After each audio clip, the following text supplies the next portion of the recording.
Assalamualaikum warahmatullahi wabarakatuh. Pertama-tama marilah kita panjatkan puji dan syukur atas kehadirat Allah Subhanahu wa taala, atas karunia-Nya kita dapat berkumpul pada kesempatan kali ini untuk mempresentasikan hasil analisis skripsi pada sidang spesial kali ini. Perkenalkan, saya Alvan Mulfi Rahmanda, NPM 100416174 dari Fakultas Hukum. Saya di sini akan mempresentasikan hasil analisis skripsi saya yang berjudul Pertanggungjawaban PT XYZ terhadap pembangunan PLTA Batang Toru yang berdampak terancamnya habitat orangutan Tapanuli berdasarkan Undang-Undang Nomor 40 Tahun 2007 tentang perseroan terbatas dihubungkan dengan prinsip Good Corporate Governance. Nah, di sini ada hal-hal yang melatar belakangi saya untuk mengambil judul tersebut, yaitu yang pertama adanya kesejahteraan masyarakat yang masih kurang, di mana kesejahteraan masyarakat itu masih kurang dirasakan oleh masyarakat yang berada di lokasi Batang Toru tersebut. Nah, kesejahteraan masyarakat tersebut diantaranya yaitu kebutuhan primer, di mana kebutuhan primer juga adalah di dalamnya ada listrik. Nah, listrik di sini dirasakan masih kurang oleh masyarakat Batang Toru. Nah, dalam hal ini upaya pemerintah untuk memenuhi kesejahteraan masyarakatnya yaitu dalam melakukan pembangunan PLTA Batang Toru, di mana pemerintah di sini menunjuk PT XYZ untuk mengelola pembangunan PLTA Batang Toru tersebut. Akan tetapi dalam melakukan pembangunan PLTA Batang Toru yang berlokasi di Batang Toru, di mana pembangunan PLTA tersebut mengancam habitat orangutan Tapanuli, di mana spesies orangutan Tapanuli tersebut adalah spesies endemik langka di dunia. Nah, di sini ada diagram yang menunjukkan bahwa luas habitat orangutan Tapanuli dan juga orangutan Sumatera, dan juga jumlah populasinya orangutan Sumatera dan orangutan Tapanuli. Nah, di sini di slide selanjutnya ada data populasi orangutan menurut KLHK dan SOCP. Direktorat Jenderal Konservasi Sumber Daya Alam dan Ekosistem KLHK menyatakan sebelum ada pembukaan lahan untuk pembangunan pembangkit, ia mendapat laporan bahwa orangutan Tapanuli kerap turun ke lokasi proyek untuk mencari makan. Nah, KLHK menghitung kepadatan orangutan di area proyek sebanyak 0,4 individu per kilometer persegi, lebih rendah daripada blok cagar alam. Artinya lokasi proyek menjadi tempat mencari makan orangutan Tapanuli. Nah, adapun survei yang dilakukan oleh SOCP Sumatera Orangutan Conservation Program pada 2015 sebelum pembangunan pembangkit dimulai menunjukkan kepadatan orangutan di area proyek sekitar 0,7 individu per kilometer, dan sarangnya juga relatif masih banyak yaitu 213.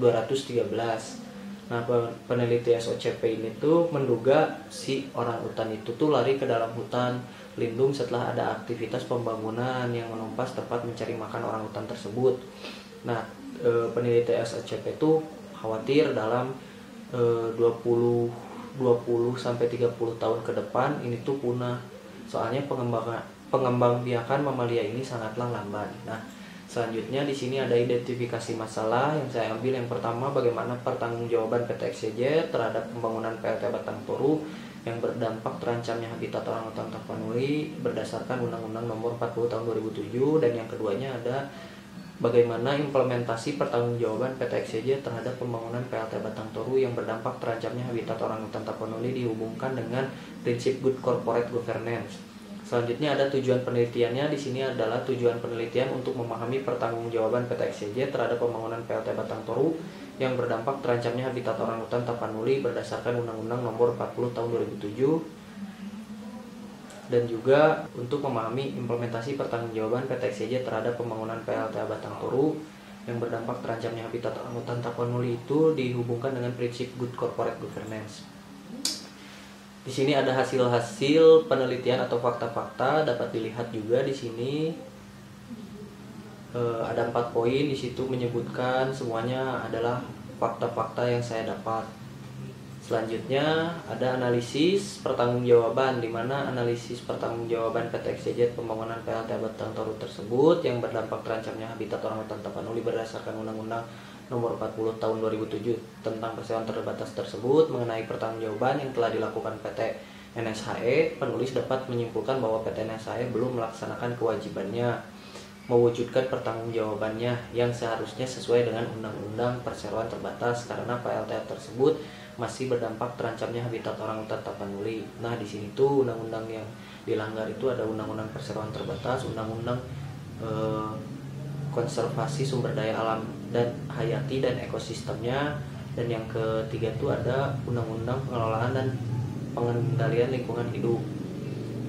Nah, selanjutnya itu analisis yang keduanya, di sini ada transparansi, di mana PTNSAE belum melaksanakan dengan baik terkait keterbukaan informasi mengenai laporan kegiatan perusahaannya, karena seharusnya transparansi diperlukan agar perusahaan menjalankan bisnis secara objektif dan sehat. Yang keduanya ada akuntabilitas, dapat dilihat dari tugas dan tanggung jawab direksi sebagai pimpinan perusahaan belum terlaksana dengan baik dalam melakukan pengurusan perseroan dan tidak sesuai dengan ketentuan pasal 97.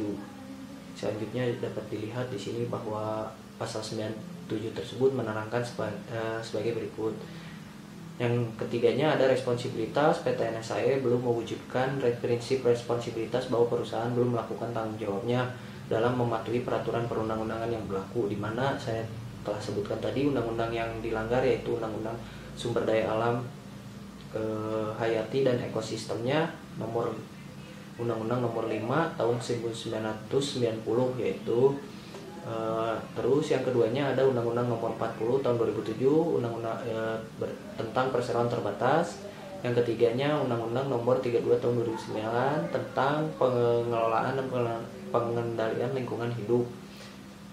Terus yang selanjutnya ada independensi. Di sini independensi penulis sulit untuk mendapatkan bahan-bahannya dalam